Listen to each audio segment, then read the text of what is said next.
नमस्कार। हर साल 26 जनवरी को हम देखते हैं भारत की सैन्य शक्ति, उसकी सांस्कृतिक विविधता का एक जबरदस्त प्रदर्शन। पर इस पूरे विश्लेषण में हम यही जानने वाले हैं कि ये दिन सिर्फ एक छुट्टी नहीं है, ये तो भारत की आत्मा का उत्सव है। तो सवाल यही उठता है ना कि कर्तव्य पथ पर जो ये इतनी शानदार परेड होती है, इसका असली मतलब क्या है? हम ये दिन मनाते क्यों हैं? और हाँ, ये स्वतंत्रता दिवस यानी इंडिपेंडेंस डे से अलग कैसे है? चलिए इसी को जरा गहराई से समझते हैं। तो सबसे पहले बात करते हैं उस चीज की जो इस दिन का आप कह सकते हैं प्रतीक बन चुकी है, गणतंत्र दिवस परेड। देखिए, ये सिर्फ एक मार्च पास्ट नहीं है, ये भारत की ताकत और उसकी संस्कृति दोनों का एक जीता जागता प्रदर्शन है। इस परेड में ना भारत अपनी मिलिट्री पावर दिखाता है। BrahMos missile system, Arjun tank, ये सब पूरी तरह से मेड इन इंडिया रक्षा उपकरण हैं, जिन्हें बड़े गर्व के साथ दिखाया जाता है। और पता है, पहली बार सेना के दस्ते एक बैटल एरे फॉर्मेशन में मार्च करते हैं। ये दिखाता है कि वो हर पल लड़ाई के लिए कितने तैयार हैं। तो एक तरफ है शक्ति और दूसरी तरफ है भारत की आत्मा, मतलब उसकी संस्कृति। इसकी झलक भी यहाँ खूब दिखती है। परेड की जो थीम होती है ना, वो अक्सर भारत की विरासत को ही दिखाती है। जैसे हाल ही में एक थीम थी वंदे मातरम के 150 वर्ष। अब ये देखिए, इसमें हमारी विरासत भी है और हमारा राष्ट्रीय संकल्प भी। क्या कमाल का मिश्रण है। और आपको पता है, इस परेड में राज्यों और मंत्रालयों की करीब 30, जी हाँ 30 अलग-अलग झांकियां होती हैं। ये झांकियां भारत की जो रिच हेरिटेज है और जो डेवलपमेंट हो रहा है उसे दिखाती हैं। सोचिए, असम की टेराकोटा कला से लेकर केरला की वाटर मेट्रो तक सब कुछ एक जगह। अच्छा, अब आते हैं सबसे जरूरी सवाल पर। वो सवाल जो अक्सर लोगों को कंफ्यूज करता है, स्वतंत्रता दिवस और गणतंत्र दिवस। आखिर इन दोनों में फर्क क्या है? चलिए इस कंफ्यूजन को हमेशा के लिए दूर करते हैं। इस फर्क को समझने का एक बहुत ही शानदार तरीका है। सोचिए कि स्वतंत्रता दिवस भारत का जन्म है और गणतंत्र दिवस उसका बड़ा होना या कह लें कि वयस्क होना है। मतलब 15 अगस्त को भारत का जन्म हुआ और 26 जनवरी को भारत ने ये तय किया कि वो कैसा बनेगा, उसके मूल्य क्या होंगे और वो चलेगा कैसे। आइए इस टेबल पर एक नजर डालते हैं।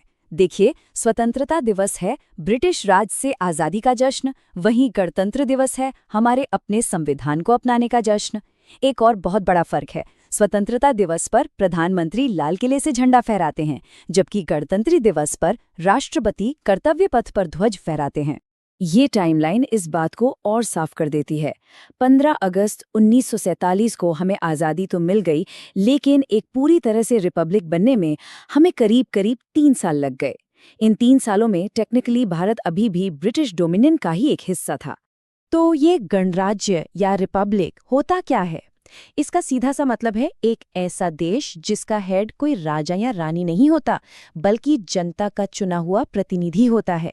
हमारे मामले में राष्ट्रपति। तो 26 जनवरी 1950 को भारत ने इसी सिस्टम को अपनाया और ब्रिटेन के साथ अपने आखिरी संवैधानिक रिश्ते भी तोड़ दिए, पूरी तरह से आज़ाद। चलिए अब आगे बढ़ते हैं और हमारे गणतंत्र के सबसे ताकतवर प्रतीक की बात करते हैं, हमारा राष्ट्रीय ध्वज। और खासतौर पर इसके बीच में जो चक्र है, उसका मतलब क्या है, ये समझते हैं।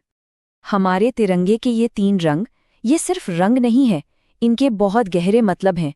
केसरिया रंग साहस और बलिदान का प्रतीक है, सफेद सच्चाई और शांति का, और हरा रंग है विकास और खुशहाली का।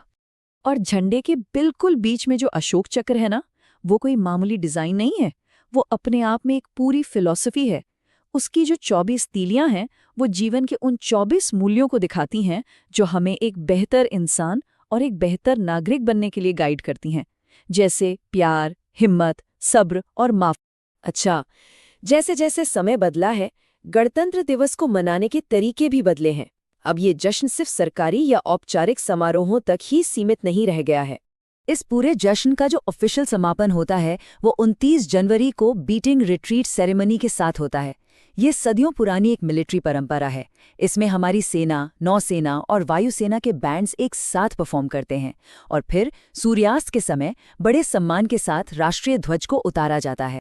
ये जो बात है ना कि देशभक्ति ने कभी बजट की मांग नहीं की, हमेशा भावना की मांग की है, ये आज के डिजिटल दौर में बिल्कुल फिट बैठती है। क्योंकि अब देशभक्ति सिर्फ सरकारी समारोहों तक सीमित नहीं है, ये अब एक पर्सनल एक्सप्रेशन का, अपनी भावनाएं दिखाने का एक जरिया बन गई है। आज की जनरेशन के लिए तो जश्न का मतलब डिजिटल एक्सप्रेशन भी है। अब देखिए ना, वीएन टेम्पलेट्स जैसे टूल्स आ गए हैं। इनकी मदद से कोई भी सिनेमैटिक तिरंगा एनिमेशन और देशभक्ति म्यूजिक के साथ वायरल होने वाला कंटेंट बना सकता है और फिर उसे फटाफट इंस्टाग्राम रील्स, यूट्यूब शॉर्ट्स और व्हाट्सएप स्टेटस पर शेयर भी कर सकता है।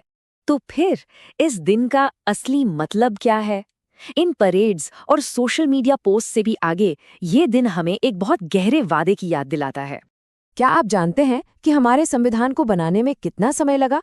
पूरे 2 साल, 11 महीने और 18 दिन।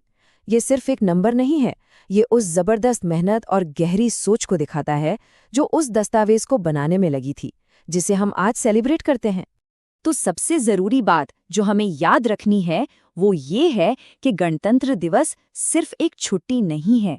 ये दिन है हमारे संविधान में लिखे गए न्याय, स्वतंत्रता और समानता जैसे महान मूल्यों के प्रति अपने कमिटमेंट को, अपनी प्रतिबद्धता को फिर से दोहराने। सोचिए जरा,